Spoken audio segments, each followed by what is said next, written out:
और छत्तीसगढ़ की राजधानी को लेकर एक बहुत बड़ी खबर सामने ये आ रही है कि कथित शराब घोटाला जो कि लगातार अब कांग्रेस पार्टी की मुश्किलें बढ़ाता हुआ नजर आ रहा है। इस वक्त बड़ी जानकारी ये है कि कल आपने देखा था कि भूपेश बघेल जो कि छत्तीसगढ़ के पूर्व सीएम हैं, उनके बेटे से कई घंटे तक बातचीत होती रही थी। 10 से 12 घंटे तक ये बातचीत हुई थी, कई दौर की बातचीत हुई थी ईडी की तरफ से। आज उन्हें समन दिया गया है, ईडी ऑफिस जाना है जहां पर फिर से उनसे पूछताछ की जाएगी। और कल जो अलग अलग जगहों पर छापेमार कार्रवाई की गई थी उसमें 12 से 15 लाख के बीच में राशि भी बरामद की गई थी, जिसके बाद से ही लगातार मुश्किलें बढ़ती हुई नजर आ रही है। और इस वक्त एक बड़ी जानकारी यह सामने आ रही है कि कांग्रेस पार्टी के जो तमाम कार्यकर्ता है उन्होंने विरोध प्रदर्शन शुरू कर दिया है। वो अलग अलग जगहों पर जाकर ईडी के पुतले दहन करते हुए नजर आ रहे हैं और पूरी तरीके से कांग्रेस की जो पूरी लीडरशिप है वो ईडी के खिलाफ विरोध में उतरती हुई नजर आ रही है। कथित शराब घोटाला मामला जिसको लेकर पिछले कई सालों से जांच चल रही थी। हालांकि 2023 में जो है ईडी की तरफ से एफआईआर दर्ज करवाई गई थी और उसके बाद एक जब कड़ी जुड़ती हुई नजर आई थी तो कई अधिकारियों के नाम निकलकर सामने आए थे,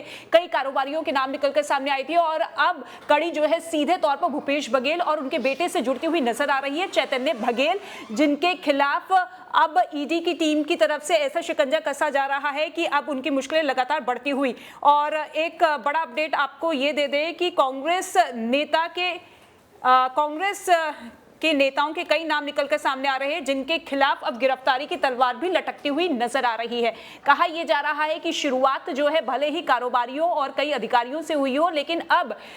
छत्तीसगढ़ स्तर पर कांग्रेस पार्टी के कई ऐसे दिग्गज नेता हैं जिनकी गिरफ्तारियां हो सकती है, जिसमें सीधे तौर पर आप देखिए भूपेश बघेल जो कि छत्तीसगढ़ के मुख्यमंत्री रह चुके हैं, चैतन्य बघेल जो कि अब लगातार ईडी के शिकंजे में इस तरीके से फंसते हुए नजर आ रहे हैं कि जो तमाम दलीलें वो दे रहे हैं वो सब बेकार होती हुई नजर आ रही है, क्योंकि उनका साफ तौर पे कहना है कि कांग्रेस पार्टी जो कि शुरुआत से ही लगातार ये आरोप लगाती हुई नजर आई कि जांच एजेंसियां जो है वो पूरी तरीके से केंद्र सरकार के अंतर्गत रहती है। और ये जो पूरा घोटाला है वो 2161 करोड़ रुपए का घोटाला है जो कि 2023 में निकलकर सामने आया था। और ये जो पूरा टाइम पीरियड है इस घोटाले का वो 2019 से लेकर 2020 के बीच में, यानी कि आप मानकर चलिए कि 4 साल का ये पूरा घोटाला जिसमें सीधे तौर पर सरकार को नुकसान हुआ था 2161 करोड़ रुपए का। इसी को लेकर जांच बढ़ती हुई आगे नजर आ रही थी, जिसमें शुरुआती दौर में कारोबारियों को पहले चिन्हित किया गया, फिर अधिकारियों के बड़े बड़े अधिकारियों के नाम निकलकर सामने आए, जिसके बाद अब पूरी तरीके से तलवार जो है भूपेश बघेल और उनके बेटे पर लटकती हुई नजर आ रही है। ऐसे में अब कांग्रेस पार्टी की तरफ से प्लानिंग ये की गई है कि विरोध प्रदर्शन जो है इस तरीके से किया जाए कि ये बताने की कोशिश की जाए कि देखिए जो ईडी की तरफ से कार्रवाई की जा रही है या एक के बाद एक जो कदम बढ़ाए जा रहे हैं वो साजिश के तहत बढ़ाए जा रहे हैं। हालांकि शराब घोटाला, इससे पहले आपने देखा था कि दिल्ली में कैसे शराब घोटाले ने आम आदमी पार्टी की पूरी लीडरशिप को समाप्त कर दिया था। अरविंद केजरीवाल से लेकर तमाम दिग्गज नेता जो है जेल पहुंचते हुए नजर आए थे और फिर वही आरोप जो है लगाते हुए आम आदमी पार्टी नजर आई थी। लेकिन वही चीज अब छत्तीसगढ़ में होती हुई नजर आ रही है। छत्तीसगढ़ में आप देखिए किस तरीके से सत्ता परिवर्तन जब होता है, क्योंकि पहले रमन सिंह एक लंबे दौर के लिए वहां पर मुख्यमंत्री रहे और फिर कांग्रेस पार्टी की सरकार बनती हुई नजर आई, भूपेश बघेल वहां पर मुख्यमंत्री बने, लेकिन एक बार फिर से भारतीय जनता पार्टी ने वहां पर वापसी कर ली है। और जब वापसी की थी तो इस बात का जिक्र किया था कि जितने भी घोटाले वहां पर किए गए हैं उसको लेकर जांच पड़ताल आगे बढ़ती हुई नजर आएगी। और अब सीधे तौर पर शराब घोटाला जिसमें भूपेश बघेल और उनके बेटे का अगर नाम आता है, उनसे कई दौर की बातचीत होती है और आज ईडी ने खुद उन्हें समन जारी करके ऑफिस में बुलाया है और साथ ही साथ कैश की बरामदगी जो कि सीधे तौर पर यह बताती हुई नजर आ रही है कि सबूत है। और वो कड़ियां इस तरीके से जुड़ती हुई नजर आएगी कि सीधे तौर पर उनकी जो मुश्किलें हैं वो गिरफ्तारी तक आ सकती है। लेकिन अभी फिलहाल कांग्रेस के तमाम जो कार्यकर्ता है वो प्रदेश स्तर में प्रदर्शन करते हुए नजर आ रहे हैं। और साथ ही साथ जानकारी यह भी है कि 15 से ज्यादा ऐसे कांग्रेस के कार्यकर्ता हैं जिनके खिलाफ एफआईआर दर्ज हो चुकी है, क्योंकि विरोध प्रदर्शन लगातार जारी है। और ऐसे में ईडी और छत्तीसगढ़ स्तर की जो पुलिस है ये सुनिश्चित कर लेना चाहती है कि इस कार्रवाई, इस जांच में किसी तरीके की कोई दखल अंदाजी ना हो, किसी तरीके की कोई परेशानी ना हो। तो ऐसे में कानून व्यवस्था को बनाए रखना भी एक सबसे बड़ी चुनौती है। लेकिन दूसरी तरफ अगर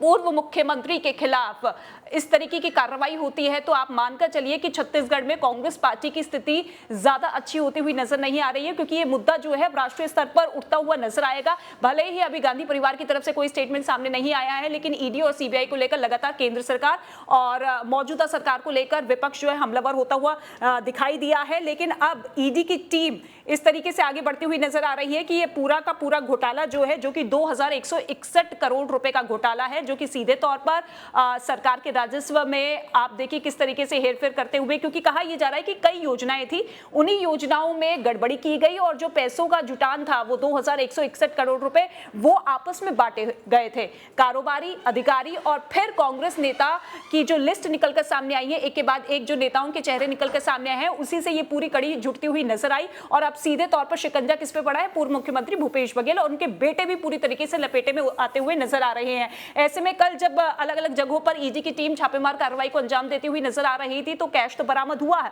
लेकिन कुछ ऐसे पुख्ता सबूत भी हाथ लगे हैं जिससे इस पूरे मामले को और ज्यादा मजबूत किया जा सकता है। और ईडी के तमाम अधिकारी इस बात का जिक्र करते हुए नजर आ रहे हैं कि देखिए बरामदगी तो हमारे पास हो गई है, लेकिन अब जब क्रॉस क्वेश्चनिंग होगी उसमें बहुत सारी कड़ियां जुड़ेगी जिसमें सीधे तौर पर और बड़े नामों का खुलासा हो सकता है। लेकिन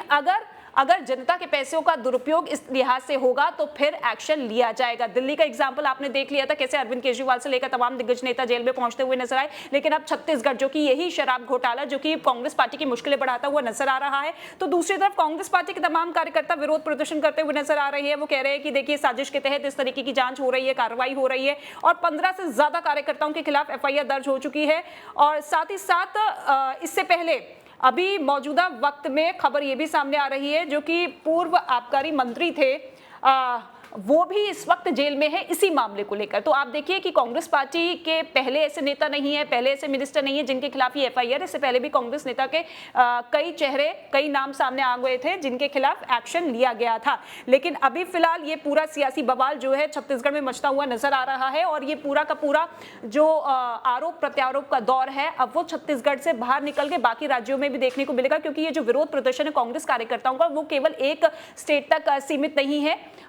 साजिश के तहत कांग्रेस कार्यकर्ताओं की तरफ से तमाम तरह के आरोप लगाए जा रहे हैं और ईडी की जो टीम वहां पर पहुंच रही है, बाकायदा वहां पर हमले भी हो रहे हैं। क्योंकि अगर बड़े बड़े नेताओं के नाम निकलकर सामने आ रहे हैं तो दूसरी तरफ कांग्रेस कार्यकर्ता इस तरीके से विरोध करते हुए नजर आ रहे हैं कि ईडी की टीम अगर पहुंच रही है छापेमार कार्रवाई करने के लिए तो उन पर हमला भी किया जा रहा है। और इसी के मद्देनजर वहां पर कानून व्यवस्था का भी एक सबसे बड़ा मुद्दा जो है सवाल बनता हुआ नजर आ रहा है। तमाम जो खबरें इस वक्त फाइल हुई है उसमें सीधे तौर पर यह बताया जा रहा है कि पूछताछ के बाद अब सीधे तौर पर वो एक एक करके सबूत जो है ईडी की टीम सामने रख सकती है, जिसमें कई बड़े खुलासे हो सकते हैं। लेकिन अभी फिलहाल पुख्ता तौर पर भूपेश बघेल और उनके बेटे चैतन्य बघेल की मुश्किलें बढ़ती हुई नजर आ रही है। सियासी बवाल वहां पर मचा हुआ है, लेकिन दूसरी ही तरफ अब ये देखना होगा कि जिस तरीके से कड़ियां जुड़ती हुई नजर आ रही है उसमें किन किन बड़े और नेताओं के नाम खुलकर सामने आती है। लेकिन फिलहाल आरोप प्रत्यारोप का दौर जारी है तो दूसरी तरफ ईडी की टीम भी एक्टिव मोड के साथ नजर आ रही है। इस खबर पर हमारी नजर बनी रहेगी और तमाम जो अपडेट्स आते रहेंगे वो आप तक पहुंचाते रहेंगे। फिलहाल बड़ी खबर यही है कि एक तरफ एफआईआर है कांग्रेस कार्यकर्ताओं के खिलाफ, तो दूसरी तरफ ईडी की टीम जो है समन दे चुकी है पूछताछ के लिए भूपेश बघेल और उनके बेटे से, और साथ ही साथ जो बरामदगी की गई है उसकी राशि भी बता दी गई है ईडी की टीम की तरफ से।